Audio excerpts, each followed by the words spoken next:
सलाम एवरीवन, मैं मोटिवेशनल सिद्रा हूँ और आज बात करूँगी चीटिंग पर।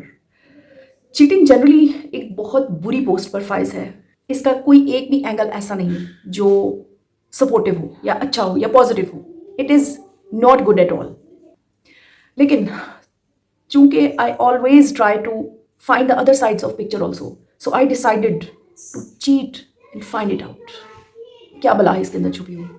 एग्जाम्स की मिसाल देती हूँ। वैसे तो चीटिंग को आप कहीं से भी कभी भी डिस्कस कर सकते हैं ज़िंदगी के जनरल एक्सपीरियंसेस पे, लेकिन यहाँ पर मैं अपने एग्जाम्स का एक एक्सपीरियंस आपसे शेयर करूँगी। बड़े अच्छे प्रिपरेशन के साथ बैठी जाकर एग्जामिनेशन हॉल में, कच्चे इम्तहान थे, डेलिबरेटली मैंने ये चांस लिया।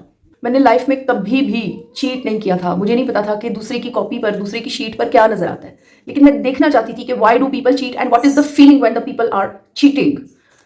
मैं वेल प्रिपेयर्ड थी और ना भी प्रिपरेशन करती तो मेरा क्लास के दौरान ही इतना ज़्यादा हो जाता था कि मैं पेपर पूरा बिना पढ़े अटेम्प्ट कर लेती थी। ग्रेजुएशन तक मैंने यही करके अपने आप को घसीटा था। So I started seeing the question paper and I knew all the answers. Suddenly I asked the answer from my friend जो कि करीबी मेरे बैठी हुई थी। मैंने उससे पूछ लिया, मैंने कहा मुझे नहीं पता इसका क्या जवाब है। आप बिलीव करें, विद इन सेकेंड्स मेरे सर के अंदर चूंटियां चलने लग गई थी और मुझे सब भूल गया। है तो ये बड़ा छोटा सा एक्सपीरियंस, लेकिन इसने मेरी जिंदगी को बदल दिया। और ये एक्सपीरियंस सिर्फ एग्जाम्स पर लागू नहीं हुआ। जिंदगी में जब कभी भी चीट किया, करना पड़ा, चीट कर लिया, तो यही हाल था। दिमाग खाली था। मैंने जाना कि जब हम चीट करते हैं तो वी फॉलो द हॉलो। हम खालीपन को फॉलो कर रहे होते हैं जिंदगी में। हम जब कभी भी हम वो लोग, मैं सिर्फ उन लोगों से मुखातिब हूं जो चीट नहीं करते थे, और जब उन्होंने चीट किया तो उनका ये हाल था। मैं उन लोगों के बारे में बात ही नहीं कर रही जो हैबिचुअल हैं चीट करने में। उनको कोई फर्क नहीं पड़ेगा।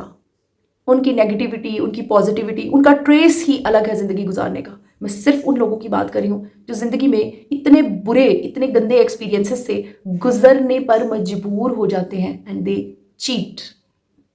हम अपनी रिस्पॉन्सिबिलिटी को रिप्लेस कर देते हैं, हम अपनी सेल्फ रिस्पेक्ट को रिप्लेस करते हैं, हम चिंदी हो जाते हैं, चवल हो जाते हैं, लकीर के फकीर हो जाते हैं। So shortly and precisely the solution of this video is that don't cheat is a very boring advice.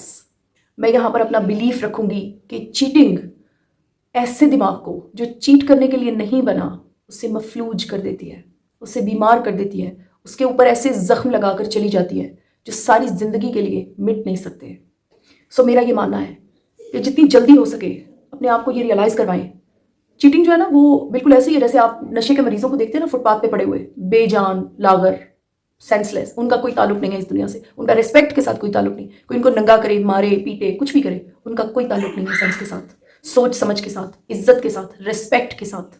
ये सारी डिटेल्स रिलेट सिर्फ उस शख्स के साथ करेंगी, इवन उस शख्स के साथ भी करेंगी जिसने लाइफ में बहुत बार चीट किया, लेकिन वो अंदर कहीं, बहुत अंदर कहीं ये करना नहीं चाहता था, वो मजबूर था चीट करने पर। सो जितनी जल्दी हो सके इस पोस्ट को, अगर आप कहीं पर भी 1% भी, 0% भी अपने अंदर इर्द गिर्द कहीं पर भी फाइंड आउट करते हैं, उसको उतार कर फेंकिए, क्योंकि ये इंसान की सोच को मफलूज करते करते करते करते हैबिचुअल बना देती है उसे चीट करने में। जाते जाते यही कहूंगी, मेरी पूरी कोशिश थी कि मैं इस वीडियो में आपको बोर ना करूं, ये ना कहूं कि चीटिंग मत कीजिए। मैंने तो आपको बताया कि मैंने खुद एक्सपीरियंस किया। मैं सिर्फ ये बताने के लिए आई हूं कि चीट करने के बाद जो उसके प्रिंट्स आपके ब्रेन पर रह जाएंगे वो बहुत बुरे हैं, वो बहुत ज़्यादा पिंचिंग है, वो फॉलो द हॉलो से ज़्यादा कुछ भी नहीं है, वो एक फुटपाथ पर पड़े हुए एक नशे के मरीज से ज़्यादा कुछ भी नहीं है। आपने अपने कीमती वक्त में से मुझे वक्त दिया, थैंक यू सो मच।